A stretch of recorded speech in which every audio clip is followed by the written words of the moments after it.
இருக்கட்டும். சொல்லுங்க, ஏசப்பா உங்க குணத்தினால நீரங்களை நிரப்புவீராகப்பா. உங்க குணம் எங்கள் மேல இருப்பதாகப்பா. உங்க குணம் எங்களுக்குள்ளே கடந்து வரட்டும் ஆண்டவரே, கடந்து வரட்டும் ஆண்டவரே.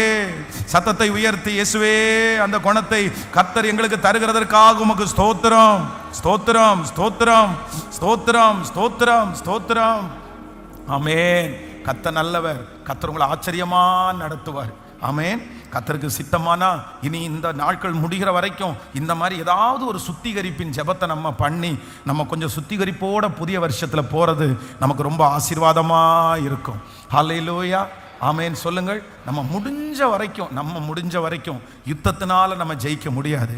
யுத்தத்தை தவிர்த்து, பேச்சை தவிர்த்து, இன்னைக்கு ரெண்டு காரியத்தை உங்களுக்கு சொன்னேன். ஒன்று என்ன அப்படின்னு சொன்னால், நம்ம எல்லாத்தையும் எப்படி பார்க்கணுமாமா? ஸ்பிரிச்சுவலா.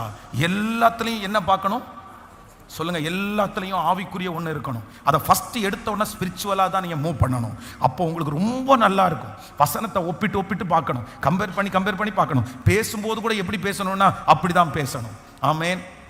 விசுவாசிக்கிறீங்களா?